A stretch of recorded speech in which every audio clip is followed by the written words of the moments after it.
It wasn't really difficult. It was just kind of waiting. Just a monotony? Yeah. Because you're off mission, you're not really doing anything.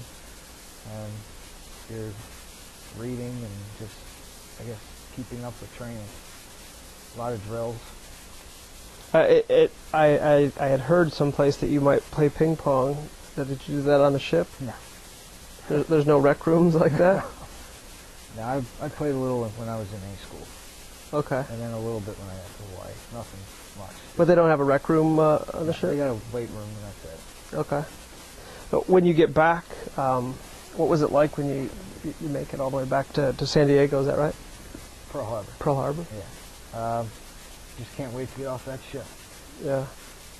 And when you do, was there people waiting? Oh yeah, they would have like a band. They'd give the ship a big lay on the front of it. Everybody would stand in their dress uniforms on the railings, and there'd be families and a bunch of people waiting for us. It's pretty excellent. Did you were you given leave right afterwards, or how does that work? You can take leave. There's 2 different leave periods. I always took the second. Why is that?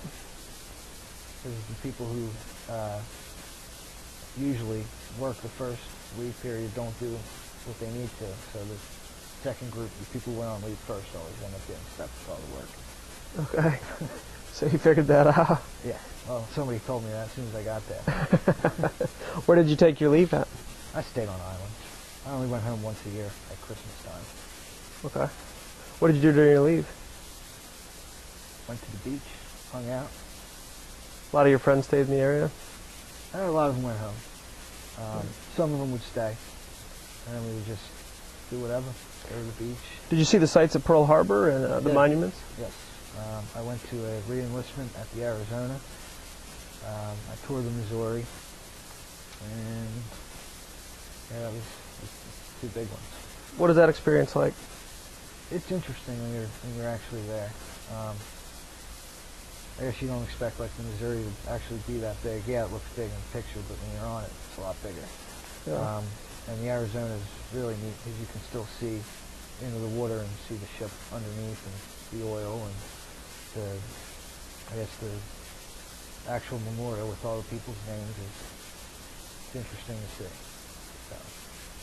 Is it, when you get back on the ship after seeing that kind of thing, did you see it differently? Hard to say.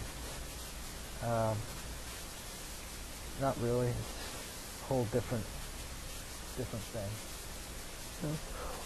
Yeah. Yeah, I really don't look at it too much differently. Okay. Hawaii strikes me as being so far away. It's almost as if it's another country. Like it's, it's a long ways out. I mean, do you think?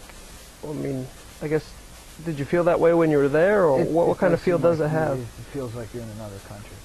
Because most of the population is Samoans, and it's just a completely different culture.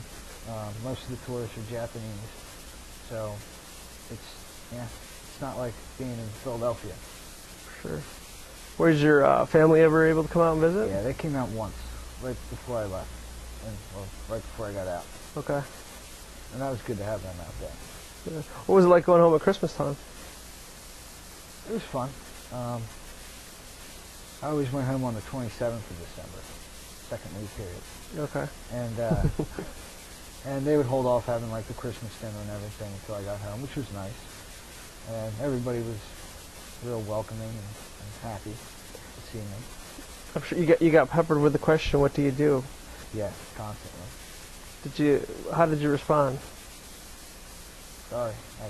You just had a formatted response.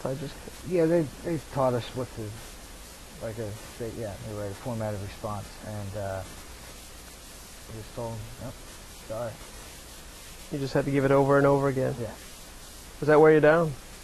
Does it wear you down after a while? It does when it's not over a while, but when you're constantly getting asked over like a short period of time, it gets old. Does it make you want to go into those situations less? Because yeah, it does. So you just try to stay away from where you're going to get them over and over again. Yeah.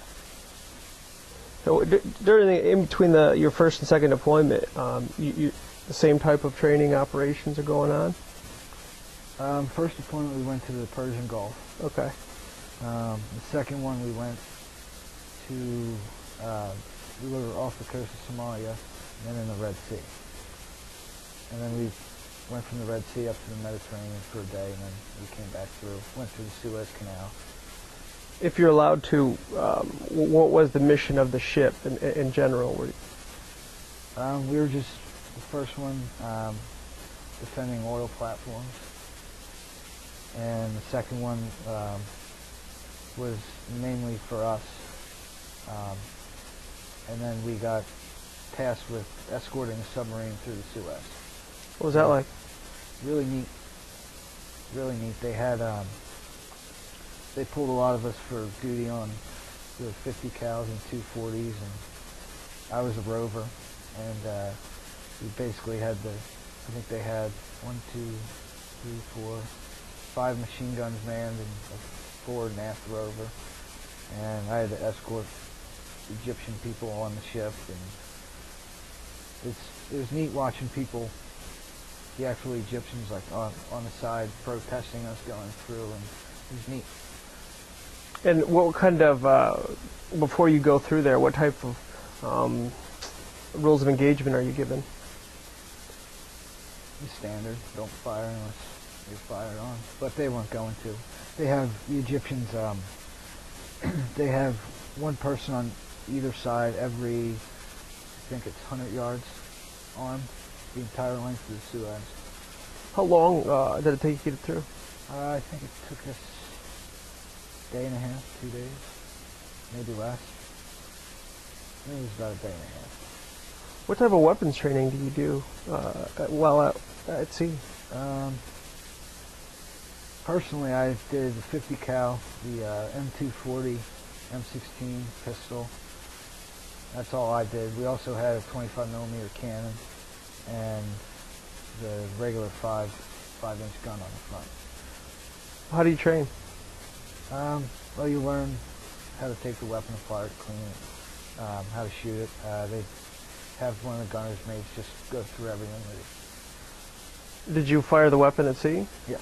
So how does that, I mean, do you have targets? Are they on water, on land? Yeah, they make like little makeshift boats out of scrap wood or whatever they have, and that's what you shoot at. And you float them out there and let loose? Yep. How often did you guys train on weapons? The gunner's mates did most of the training. They didn't have too many of us do it. We just got qualified and just maintained our qualifications. Okay. Did you enjoy that? Yeah. So, what was different between the second deployment and the first?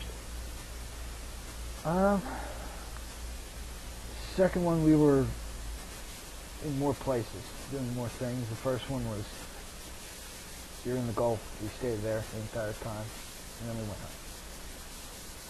So for you personally, how was it different?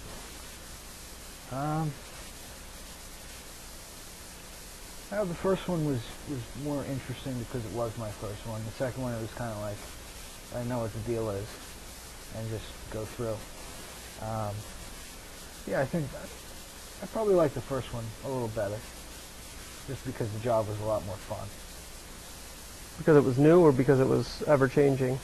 Well, the job, the first deployment wasn't ever changing. It was one thing, and it was really interesting stuff. And the second one, we were just kind of all over. My division really didn't do too much, so we really didn't have that much involvement. When you got finished with the second deployment, what were you thinking about staying in, or? I thought about staying in. I wanted to either go to Alaska or aircrew orders, none of which came up, so I got out. Is either go to those places or get out? Yeah. Why is that? Just wanted to go there. Fly in an airplane, or I just always wanted to go to Alaska. And you just decided to get out. What was the plan? To go to school. I got out 3 months early, went to Lock Haven for a semester. Didn't really like that. So, why not? They just didn't run a very good show out there. This is the university? Yeah. Well, you mean in terms of what